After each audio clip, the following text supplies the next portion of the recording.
It's so wonderful to see all of my eighth graders here. All of you in one place, face to face again. Um, Thanks for everyone joining to experience what virtual learning has been like for our students at Durham Nativity School. Dr. Vanelli is going to talk a little bit about virtual learning and even the transition to hybrid learning, and kick it to Mr. Glenn, and he'll set us up for our class today. And we'll spend anywhere from 15 to 20 minutes in the class with Mr. Glenn. And then we'll open up to some questions afterwards if we have questions about anything DNS related or otherwise. So with that, I'm going to kick it over to you, Dr. Vanelli. Thank you, Mrs. Glenn. Welcome, everyone. Thank you for taking some time to join us today to visit the eighth grade classroom. Like most schools, actually like all schools, in mid-March, we abruptly transitioned from in-person instruction to remote instruction. Gratefully and fortunately for us, our teachers had done really a fantastic job preparing for that day directly and indirectly. And the transition was a relatively smooth one, shutting down campus on a Friday and reopening remotely on that Monday morning. We worked out a few kinks and bugs, and since that time, via remote instruction, we've been able to address and meet the needs of our guys as they continue to grow and achieve. And we are most grateful for our teachers, staff, and students and families for their patience and flexibility in making that happen. Within the last 2 weeks, we have started our transition back to in-person instruction. And starting a couple weeks ago, I guess, we have had students back with us on campus. And as we continue forward throughout this school year, we anticipate and expect the numbers to increase over time. And hopefully, sometime in the not too distant future, we'll end up with everyone back on the campus and we'll return to some semblance of normalcy within the building. But we once again are grateful, and we are confident that as we continue remotely and into the new model that we're transitioning to, we will meet the needs of our students in preparation for them to go on to their private high schools and then college and then successful careers. So it's a unique time for all of us. We believe very strongly we've handled this transition very well. And once again, accolades go to our teachers and staff for making that happen. So having said that, today we will get a firsthand look at remote learning. I believe that some of the misconceptions and some of the unknowns that go with that can be addressed today, and we will all walk away a little better understanding of exactly what remote learning is, what it looks like, what it's able to do, and maybe even also some areas where it's not as strong as in person. So a good look. We're grateful Mr. Glenn has sort of volunteered for this day. I think he was strong-armed by Mrs. Glenn, but that's to be expected. It's all about love and give and take and all that good stuff. So Mr. Glenn, without further ado, eighth grade class, entertain us, please. All right, so in remote learning, like in-person learning, teachers have to find resources and material and the content to meet both the students' academic needs and meet academic standards. Thankfully, just like the teachers have had to change and evolve the platforms and the websites that we use daily, have also stepped up to meet those challenges. And they have also changed and evolved. Today, we're going to use one of a number of different online platforms that we use in the classroom. This one is called Quiz Is. Quiz Is was used to mostly just be a site to the using class as a way to kind of review in a fun and interactive way with students. Now they've upgraded their platform to where you can actually have online teacher pace lesson. There's also the availability for schools that do asynchronous learning to create a lesson that's student pace.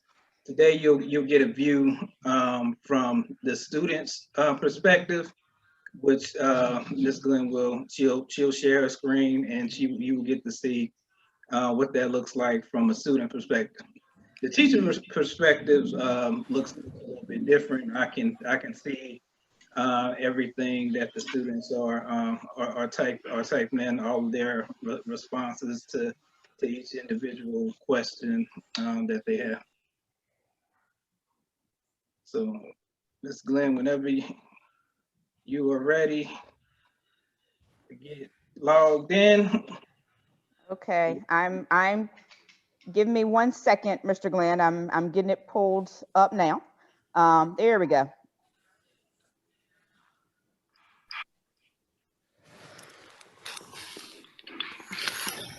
Would you like me to go ahead and hit start, Mr. Glenn?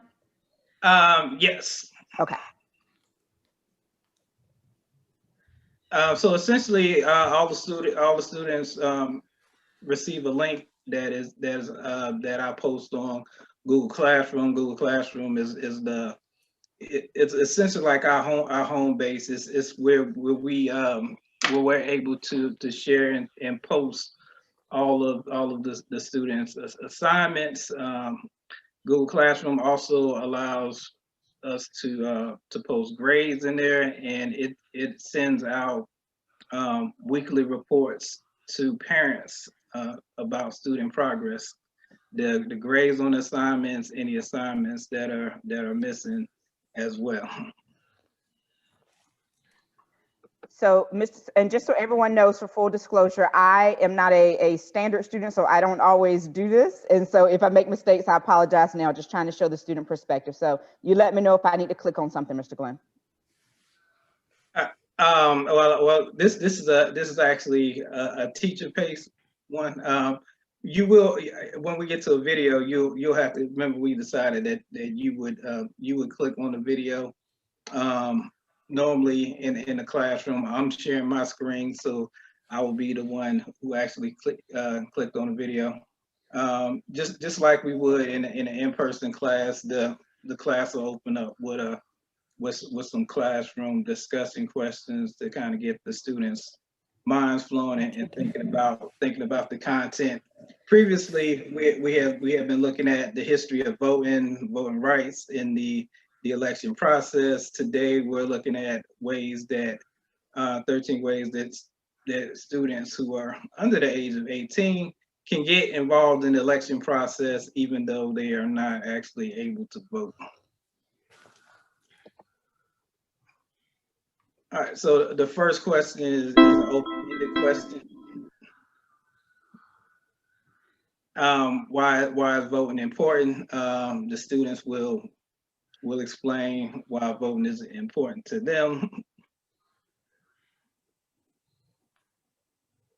You will only be able to see Mrs. Glenn's response. I'm actually able to see everybody's response. And she said they have a voice in democracy. Sergio said voting is important because it's our civic duty. Isaiah said voting is a choosing factor for many important roles in society, such as president and senate. Rodell said voting is important because it gives you the option to put the person you support in that position to help your city, your state, or your country. These are some great answers, guys.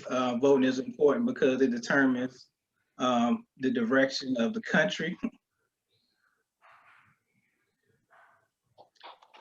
And the students I can set the amount of time that students have for the open-ended question. I can set it as unlimited, or I can set it from anything ranging from 30 seconds to 5 or 10 minutes. Chris said voting is important because you're able to express yourself and what matters to you and what you think is important in a candidate. Angel said voting is important because it determines our president and Congress. David said voting is important because it allows you to make changes in your state and your community. Sam said voting is important because it gives us the option to choose who we want in certain roles. Aiden said voting is important because you are choosing who will represent you in the House of Representatives and Congress and represent you in the country, you and the country as president.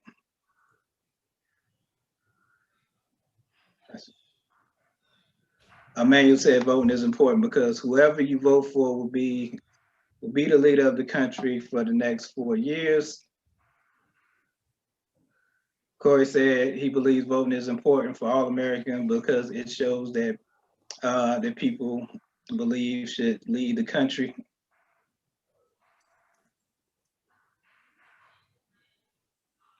So, Mr. Glenn, do you have it set so that it's whenever, so it just waits? Because what we're looking at is you're on fire, waiting for others to catch up. Is that just giving everyone a chance to finish typing their answers and thinking about their answers? It's currently set for 5 minutes because also like we're trying to model this for like in person. So in person, one more question would generally be 5 minutes. If this was a self-paced question or lesson, then it could be set for unlimited time on multiple choice or poll questions, which are also available. That time would be shortened as well. Was it 5 minutes is generally long enough for the students to answer an open-ended question. So now I'm going to press play on the video on my end so everyone can hear and view it. Yes, this is a video students at the University of Scranton talking about why voting is important. And Dr. Vanelli, give me the thumbs up when I start playing to let me know everyone can hear it as well. I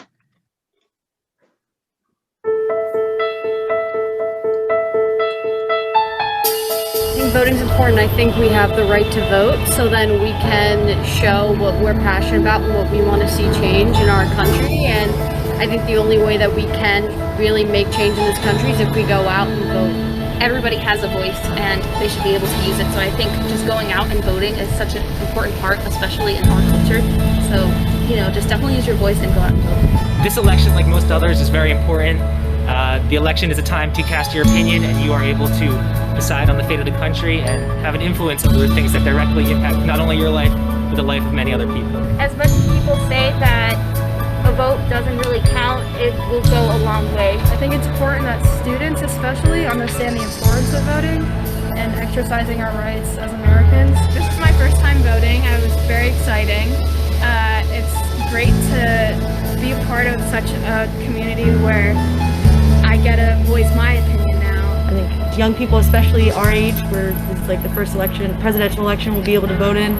This is going to be my first time voting. I'm really excited. All my friends are going to be participating as well. It definitely is a way to express our voice. This is my first election, at least, so I'm looking forward to be able to say what my opinion is. Yes, please vote.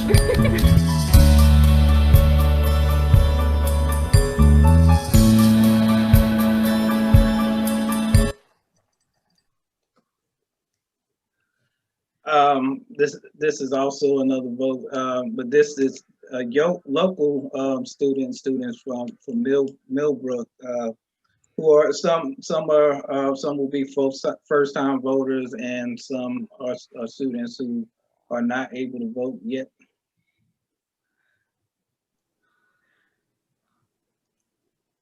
I'm going to vote and I'm really excited about it because I feel like I've been waiting so long to be 18 to have the opportunity that comes with voting, so I'll be definitely voting. I think it's very important not to look at single issues and then only pick based on that. There are issues that I feel very passionately about, but I would never look at someone that I absolutely hated and then pick them because of that one single issue. So single issues are obviously very important to me, but I try to look at the overall politician and the person as well. I will admit I'm not very educated when it comes to voting and what the representatives that represent North Carolina and me. So I'm trying to make a point to learn a little more about who represents me and the state of North Carolina. Other young people don't really understand the importance of voting, and they're not really familiar with it, and they're not really familiar with how it can impact their community. It's just very intimidating because mostly you think, oh, if you're not like in your 30s or like a really adult, that you don't feel comfortable to vote or that you don't think you'll be taken seriously. And I guess them just campaigning more that every voice matters, whether you're 18 or 54, that no matter how old you are, you can still make a difference.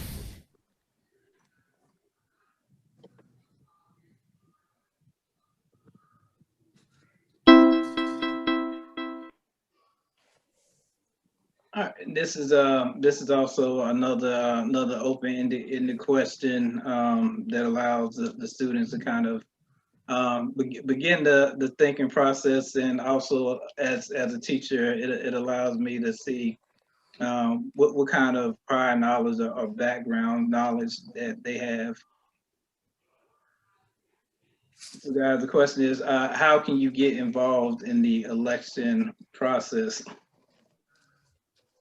Specifically looking at getting involved as a student who is somebody who cannot vote.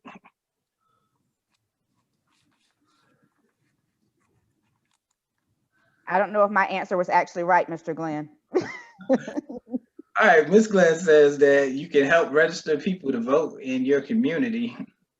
I'm not sure if you have to be 18 to do that or not. I typed that, sorry. Chris, no, you do not have to be to try to get people to register to vote. No, you don't. I can get involved in election by watching the debates and encouraging other people to vote. That was Chris. Good answer, Chris. Isaiah said that he can remind adults and family members and friends to vote.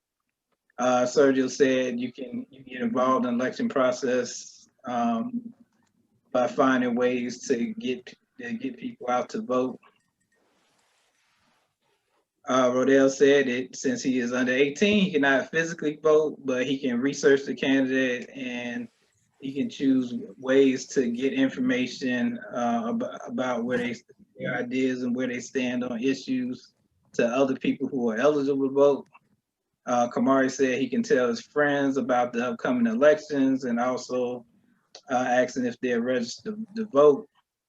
Angel says he can get involved with the election process by sharing information with family and friends, explaining them why somebody should vote and what the benefits of voting is.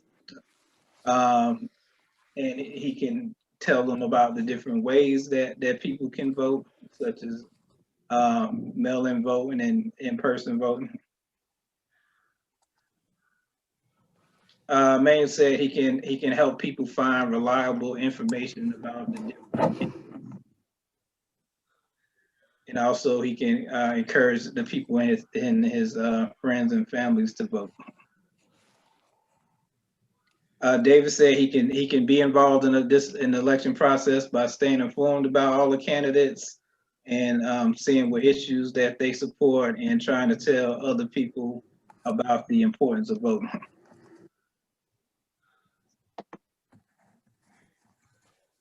All right, we found that it's important to continue to have the students read, and research also says that having students read out loud helps to improve their reading comprehension. So we always make sure that there are opportunities for students to read and for students to read out loud in the classroom. Corey, can you read this for us? Yes, I can. So here is what's happening on November 3rd. People who are going to make decisions that could alter the course of your life will be elected. including the next president of the United States. Will your rights be protected? Will you be able to afford college? Will more jobs come to your community? The answers to these questions and many others may depend on the government officials who are chosen to serve you. You may not be old enough yet to vote to elect these people. You have to at least be 18 to vote for a president. But guess what? You have power to. Here's how you can take an active role in the upcoming presidential election, as well as in the local, state, and other federal races taking place in the same day, no matter how old you are. Mm-hmm.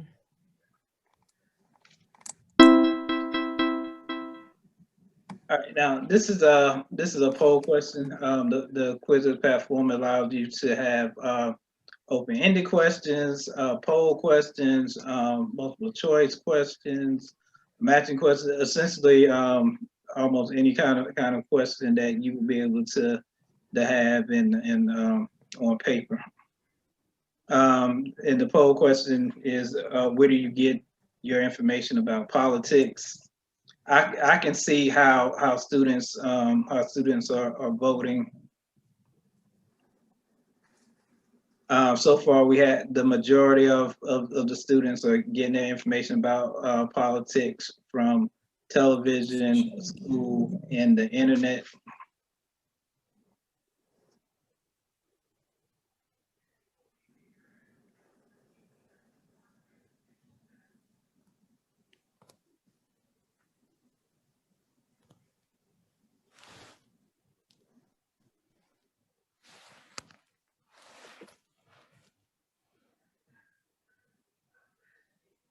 All right, so when we're talking about the information that we get about the candidates, we need to make sure that we're doing our own research and that we're getting reliable information. So when researching, you always need to be sure that you're getting your information from reliable sources.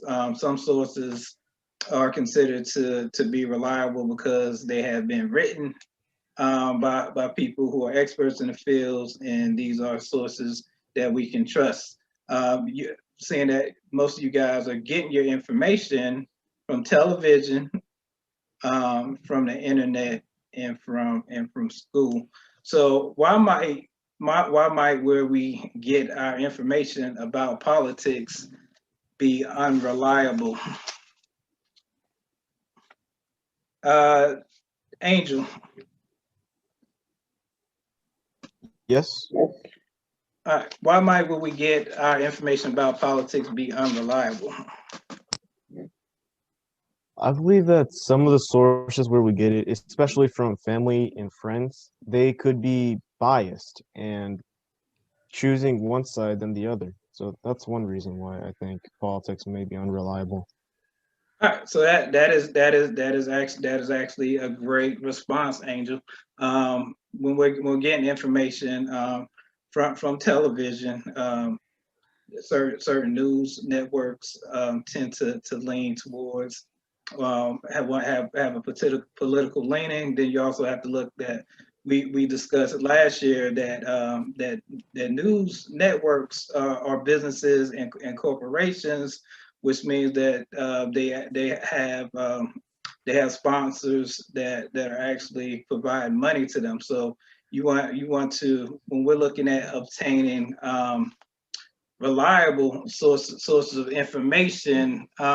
Somebody tell what might be a reliable source of information if we're thinking that television and the internet can give you biased information or information favoring one side over the other.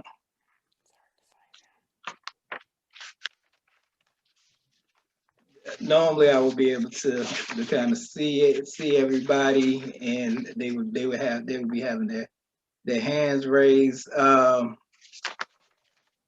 right, let me call on Mr. Glenn. It looks like I can see on my screen. It looks like Aiden has his hand up. Okay, Aiden.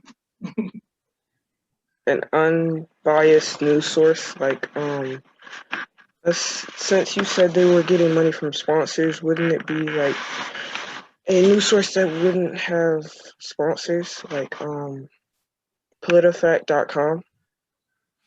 All right, so you were trying to get your information from a nonprofit news source or nonprofit organizations that are considered to be non-biased and nonpartisan.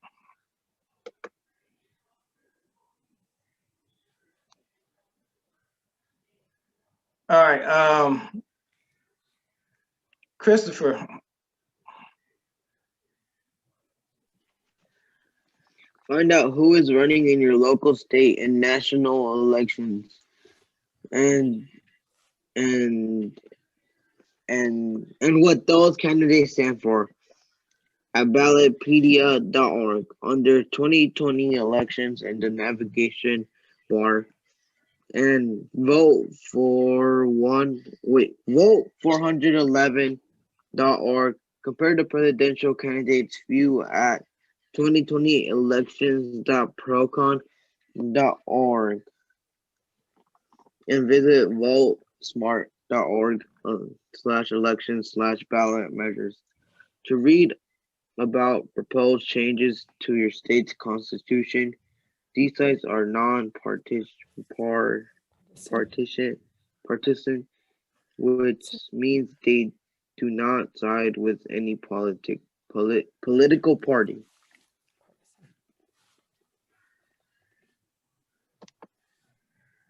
Nonpartisan. All right, Kamari. Volunteer for a campaign. Visit your favorite candidate's website to explore ways you can pitch in. Campaigns may need help contacting potential voters, often through phone calls, letters, and texts. Identifying supporters now makes it easier to remind those people to vote on election day. Plus, you'll get an inside look at the campaign process, key info if you want to run for office one day. Mm-hmm. And Mr. Glenn, after this, I want to do a time check with you, okay? This is another poll question to kind of see where students are, how students are thinking. This one is, which do you think is the most effective way to reach out to potential voters? Phone calls, letters, texts, and others.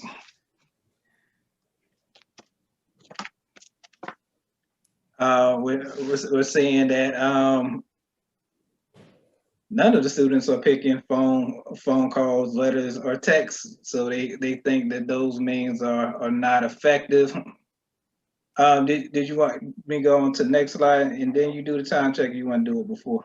We can do one. We'll do one more slide, Mr. Glenn, and then I want to rotate over so we can ask questions and things and have a little bit of conversation about the virtual learning.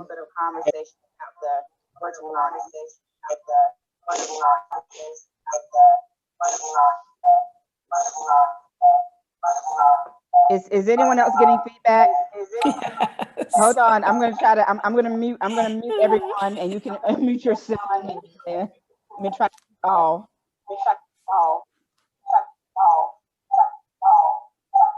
Hold on.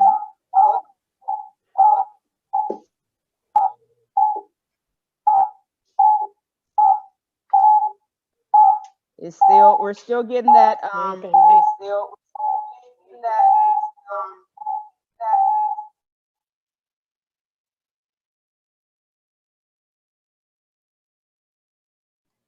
Okay, okay, Mr. Glenn, would you like to try again?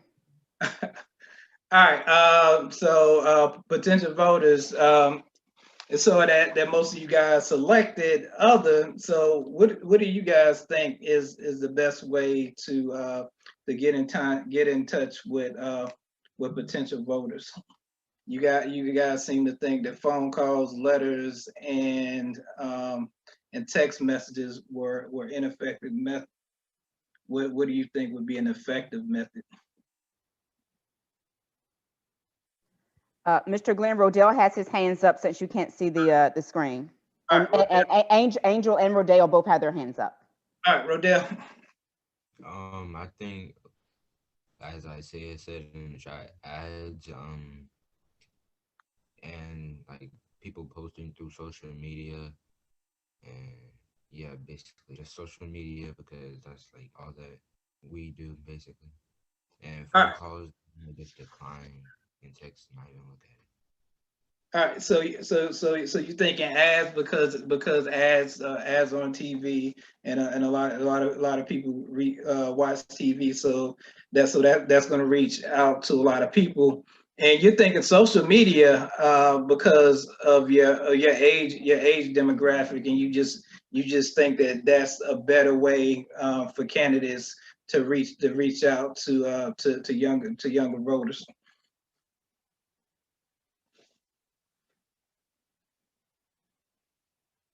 Hopefully you can see everyone's picture now, Mr. Glenn. Looks like David has his hand up, as does Kamari. All right, David.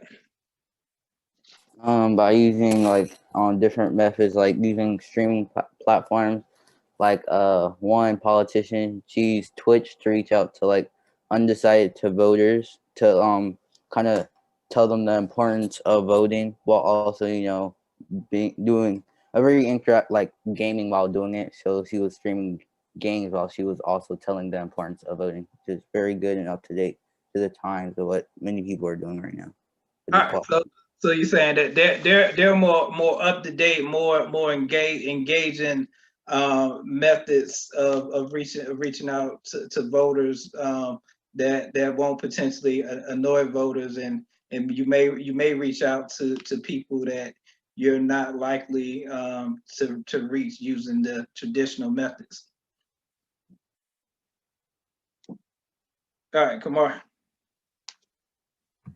I forget the exact name of what they're called, but they're the people who come door to door and they endorse certain candidates. I forget the exact name for that position, but I like those people because I like to talk to them most of the time and ask them why I should support their candidate and what's so good about theirs and why they're better than the other one. All right, so you think the other methods are less personal, in that you prefer that the personal being able to look somebody in the eye, yes, sir. and talk and have a conversation with them. Angel.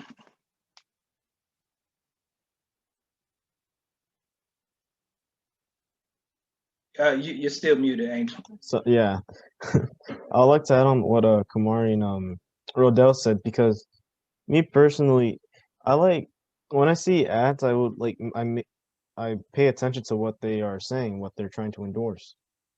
And when it comes to, I think they're called messengers when they come to your doors. I'm not positive about that, but I also would like to talk to them to see why I should vote for them. Like I will want a good reason. So Okay, so you like the opportunity to be able to ask somebody questions. You don't want to just take the information that they're giving to you on face value. Yeah.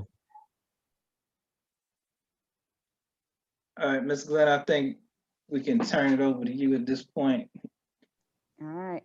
Well, thank you, Mr. Glenn. Thank you, 8th grade. So before you guys, because I know you were going to go back to your other platform to to do things over there, but before we release you, are there questions that anyone has for either Mr. Glenn or the students, student perspective or any of that? Or we have our Dean of Students here, Mr. Jemerson, our school social workers here, Ms. Allen Albright, Ms. Hunter's here as well.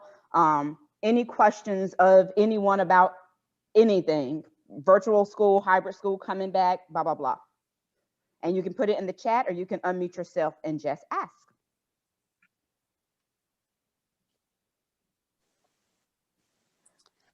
I have a question.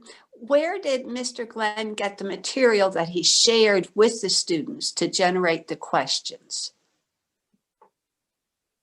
I got the materials from Junior Scholastic, so it's another it's another.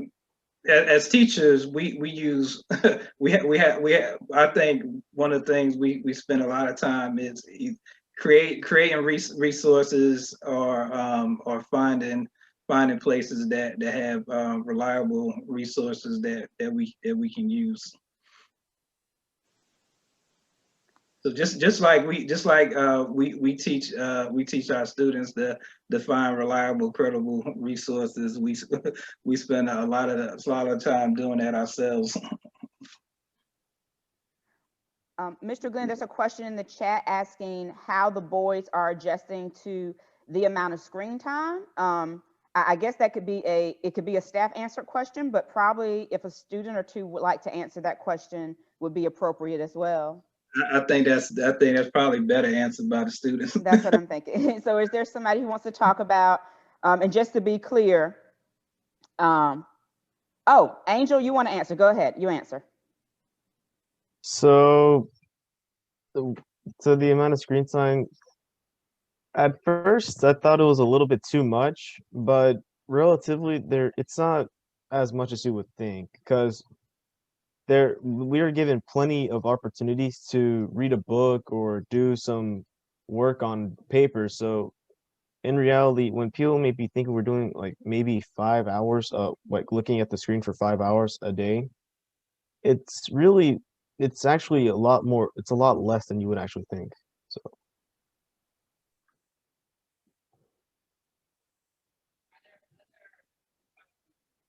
you muted. Go ahead. Okay, are there other questions? Oh, I see a question in the chat. So the question is, I'm curious what the best part of virtual learning is, and what is the thing you're most excited about with returning to school. So again, that sounds like a student question. Kamari, go for it. Let me pull the chat back up. Best part of virtual learning. I think the best part is still being able to go to school and still being able to actively be involved in school, because a lot of people aren't as fortunate as us to be able to do that. So I think that's one of the best parts. And what you're most excited about returning to school? Seeing my brothers, most definitely. I haven't seen a lot of them in a while. So a lot of us have gotten taller, bigger. Voices are deeper now. So I'm definitely excited when I go back to see a lot of my brothers again. That's a good answer, Kamari. Anyone else? Mr. Baker has a question. I got two. First one's for Mr. Glenn. When you're teaching, question for you, when you're going, have you had an opportunity yet to teach students in the classroom and at the same time have some of those students virtual? And if you have, how hard is that to do? Because you must have to make eye contact with the students, talk to them at the same time, maybe spin around and look at the camera. So I'm just kind of curious how you're handling the technology. I have not had that opportunity for health reasons. But as being the lead teacher, I've had those conversations with the teachers, and it is something that they're still working on and trying to balance, and it's something that's at the forefront of their mind. In our last meeting, that it was still a question that they were posing, that am I giving enough equal amount of time and attention to the people who are in front of me and the people who are online remotely. And I think that's finding that balance will be a continual process as we until we get to the in-person format. Okay, and then question for the guys. Jim, I'm sorry, before you move on to the next question, Dr. Vanelli, can you say a little bit about the equipment, and so everyone understands how that equipment is set up to work, and the tracking of the teachers, and just everyone understands the nice equipment that's now in place? Sure, absolutely. First of all, let me kind of preface by saying I'm not the most technologically gifted individual in the world, but I have learned. Even at this age, I can learn. So knowing that our plan was to go from fully remote to, I call it a synchronous model, where will have students come back to campus while some of their classmates remained home and continue with remote. So in order to do that, we had to invest in some equipment, which is really the type of equipment that's being used for schools that opt to go in this direction is really for conference calls. It's so that in a conference room, individuals that are in person and individuals that are off in a remote location can all be part of the same conference. It's the same same kind of equipment. Because of the situation with COVID and what it has done to businesses and schools, that equipment is really kind of difficult to get. So we were fortunate to be able to acquire two, they're called video bars.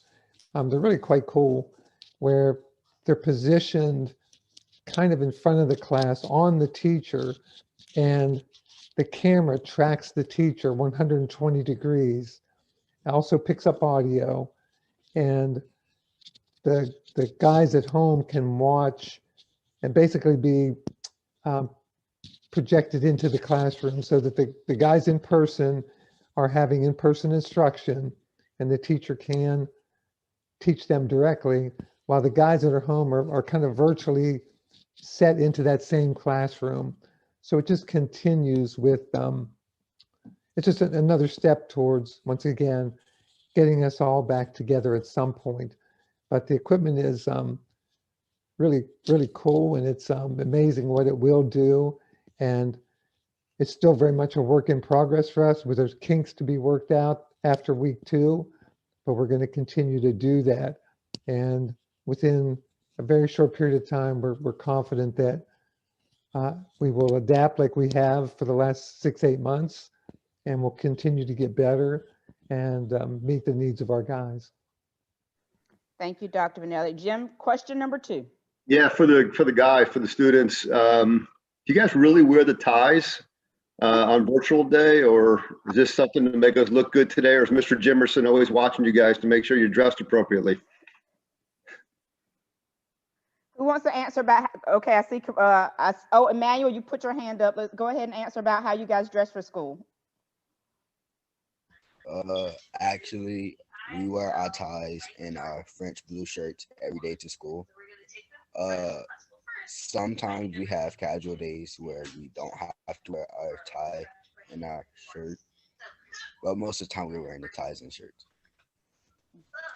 And thank you, Emmanuel. And I'll also say, in a recent parents meeting, I remember a student asking if they have to wear full uniform and even wear their shoes. And I recall Dr. Vanelli saying, yes, even the shoes. So the answer is full uniform.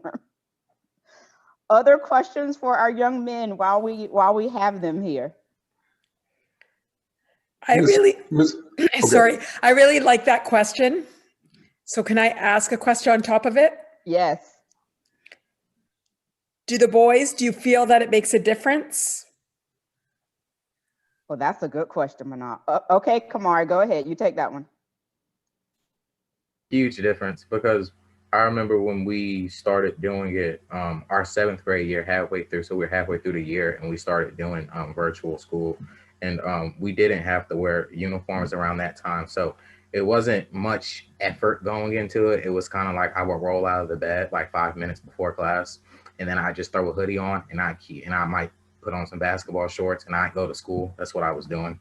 But with the having to put the uniform on, it requires me to have to get up, and I have to put it on every day. So it definitely wakes you up in the morning. So I like the fact that it has a little bit of flexibility built in for the parents, because some people have different comfort levels about coming to school. So I've noticed that some kids come some days, and some days they let them stay at home. And I noticed that Chris didn't come the other day. And if it's not too personal, Chris, what drove your decision to stay home that day, and what drives your decision to come to school? Oh, the other day I wanted to come, but I couldn't. It was because I had a dentist appointment. So Did you like the just like flexibility it, it gave you to still have school while going to your dentist appointment at the same time? yes, yeah. Because then I didn't have to like leave earlier. So like since my mom didn't have to go pick me up at school, I could have stayed like at least 5 minutes longer than I would have before. Thank you. Mr. Jemerson. Mr. Helfer has a question. I just wanted to give a shout out to the 8th grade students and thank you guys for joining us, but also to give you some encouragement that your enthusiasm and the way it's clear you're making this work in a not ideal situation is really admirable. So you're making this work, and I can't wait to see you guys all in person before too long. But good work. Let's take, oh, Dr. Nelly's raising his hand. Go ahead. This is not a question, it's just a comment. And I think that, I think early on when I first kind of introduced the remote learning that we would see today, I intended to say that remote learning looks different for different schools, different people. And I believe there's a lot of misconceptions about remote learning. And one of them is that it's kind of it gives teachers the opportunity to kind of back off and slack a little bit. And we found that to be just the opposite to be true, that the preparation for a remote class is really amped up. Not that they don't do tons of research and preparation for in-person, but as you just witnessed that brief snippet, a lot went into just getting that much ready.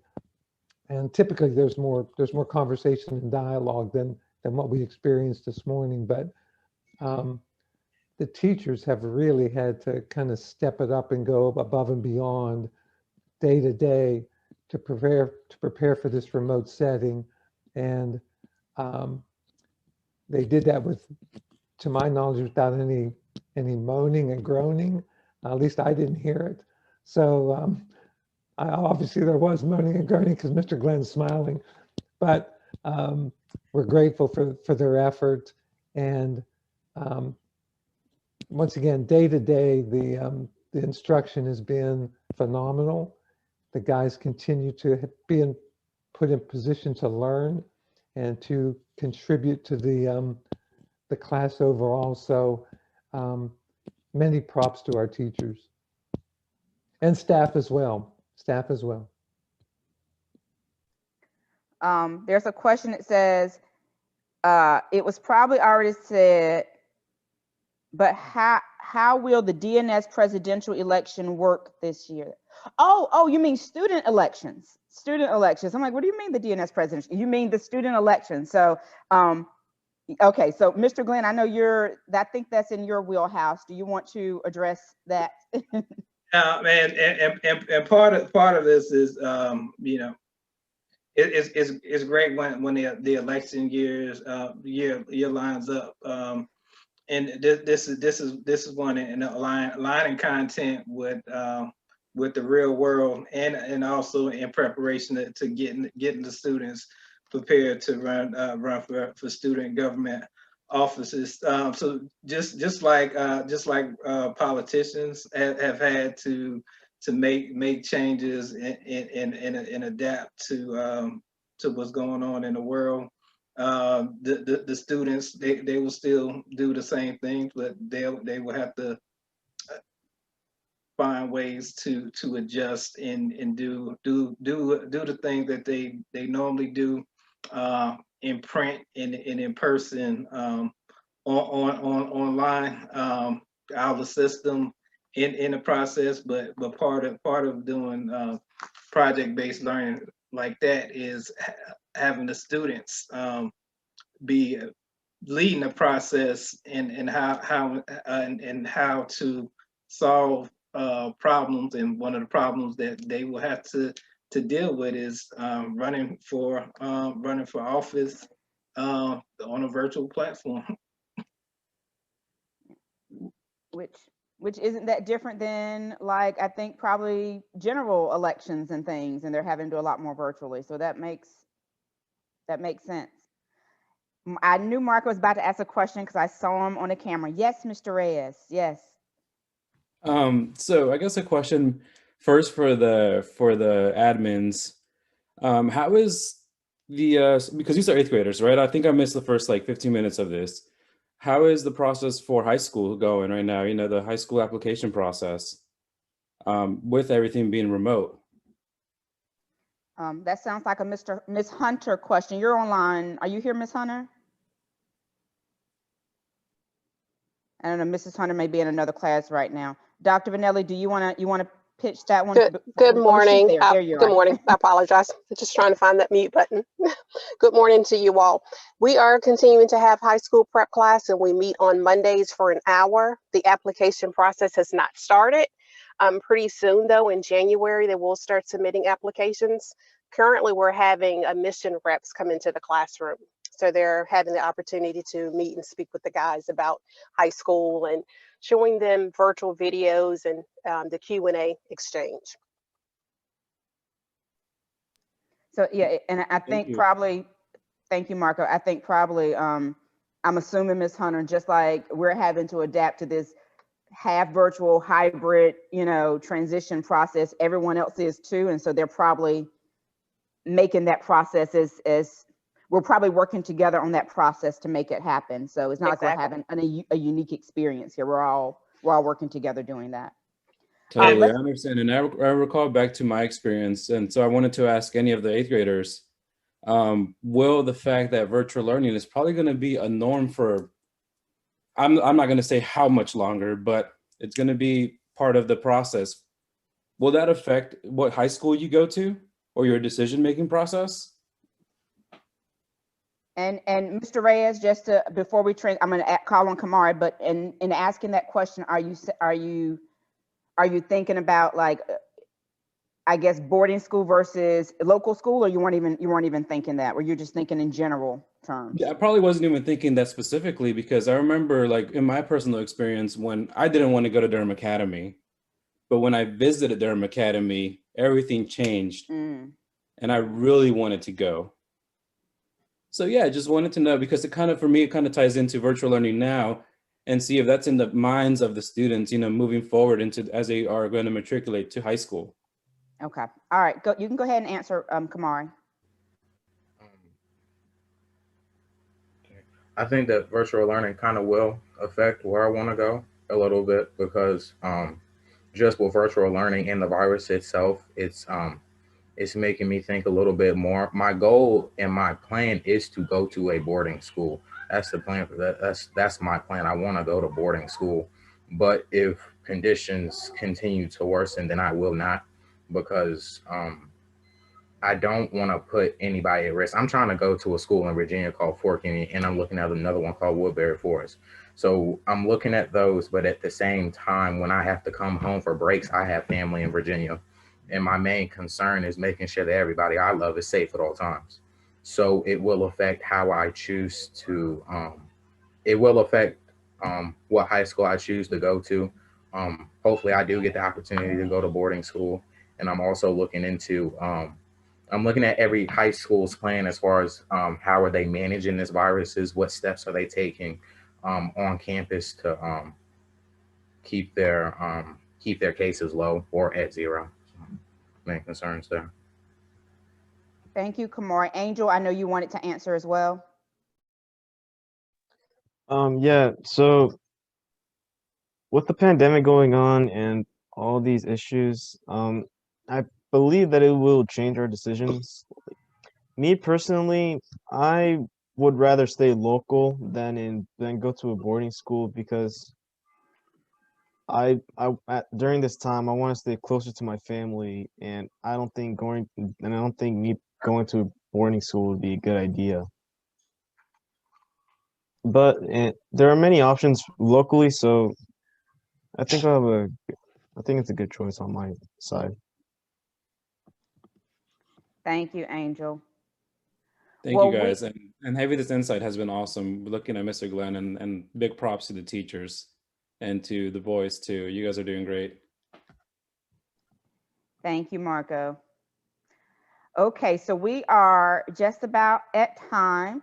Dr. Vanelli, any closing thoughts, or Jim, our board chair, do you have anything you'd like to add? Mr. Jimerson, any administrators or anything? On my end, just want to thank everybody for joining today. It was very enlightening. I actually learned a lot of things in class today. I didn't know you can go to those sites and get unbiased information about candidates. So I've learned something today, which is great. So I'm going to those sites prior to voting. And I thank you all for participating today. Thank you. Just to thank you for everyone for joining us and kind of experiencing, once again, just a glimpse into virtual instruction, virtual learning. So thank you all very much for taking time out of your day to be with us. And I just want to give a quick shout out to Ms. Allen Albright. This is a very trying time for everyone right now. And we're doing a lot with social emotional learning, and Mrs. Allen Albright, our school social worker, has spent a lot of time with our families and addressing family needs and just emotional whatever with our students and staff and all that. So we thank you to her. We thank her because there's education, and then there's also all the other things that our students and families are dealing with. So you didn't get a chance to say much today, Ms. Allen Albright, but we appreciate you being here, and we thank you for all that you're helping to lead the efforts on here at the school. Thank you, Ms. Glenn. I appreciate that. Thank you. All right, so we are going to head out. Feel free if you have any follow-up questions. You guys all know how to reach me, Dr. Vanelli, and we appreciate you being here today. Bye-bye. All right, 8th graders, meet me in the classroom, Google Meet. You're not done yet. What did you say? I said they're not done yet. Class is still going on. They're not done. All right, 8th graders, meet me in the Google Classroom, Google Meet. Bye, Mr. Glenn.